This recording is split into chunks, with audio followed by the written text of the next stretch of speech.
Practical faith listeners, how you doing? Guys, we are blessed. It's an amazing day. It's an amazing day to be alive. It's an amazing time to be alive. Regardless of what is happening, regardless of the blackouts, regardless of everything that feels like is going against us, you know what? You are put in for such a time like this. You are put on this earth at this very moment for such a time like this. And you know how I know this? I'm going to take you back all the way to Exodus, to Moses, to Exodus 3 and 4. Now go read it. It's the burning bush. And it's very interesting what happens there. It's 2 chapters long.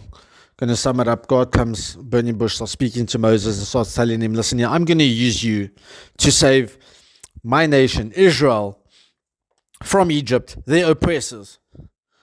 And then the interesting thing happens. That's now basically chapter 3. Now chapter 4 comes, and Moses answered, verse 1, and Moses answered, what if they do not believe me or listen to me and say, the Lord did not appear to you? The first thing he doubts, the living God who comes up in a bush. I mean, does this make sense? This bush is burning, but it's not being consumed. It's not being destroyed. And literally there's a voice coming out of it. It's God speaking to you, and yet you still do not believe. And isn't that our problem a lot of times? We've got the living word. We know what God has put in our heart. We know the dreams He's put in our heart. And then yet we struggle to believe. We question. Now, I'm going to be open and honest. I fall into that category at times. I have my days. But I'm not going to dwell into that too much. And then it's like, I look at myself and then I start opening the Bible and I start reading scriptures like, but why? Why am I not believing exactly what God called me to do? Why am I struggling to believe Him? The Lord of Lords, the creator of heaven and earth. Guys, and then it goes on, go read it, and it goes back and forth. And then God says in verse 11, the Lord said to him, who gave human beings their mouths? Who makes them deaf or mute? Who gives them sight or makes them blind? Is it not I, the Lord? Now go, I will help you speak and will teach you what to say. Because Moses used every excuse in the book.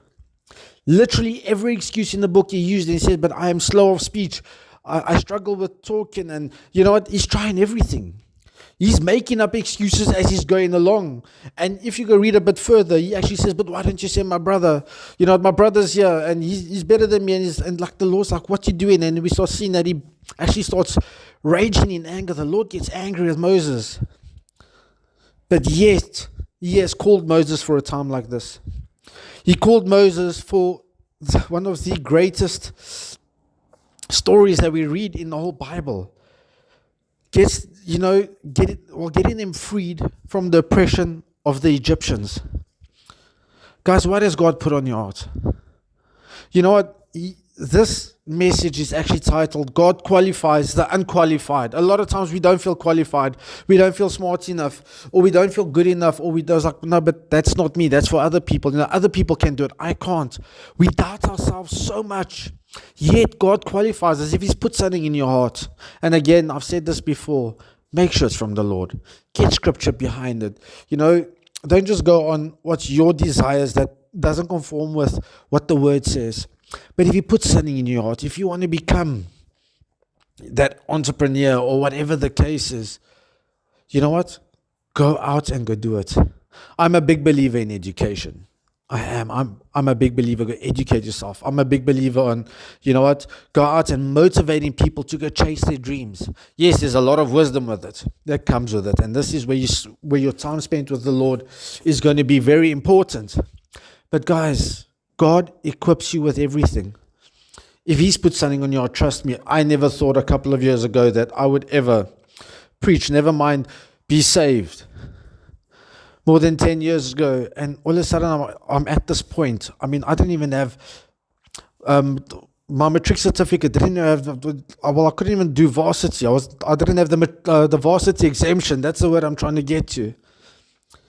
Yet I am here more than 10 years later. I've got an honors degree in theology, studied at the Northwest University. And you know what? God qualifies the unqualified. I never thought I was smart enough. I never thought I could do it. I'm like, but look at my past. Look at what I've done. Exactly like Moses. Look at what I've been through. Yet, God was so gracious to me. And we see with Moses, he's so gracious. And he will be with you. Trust him. Chase your dream. And see what he will do. Guys, it's total trust. Blessings. Until tomorrow.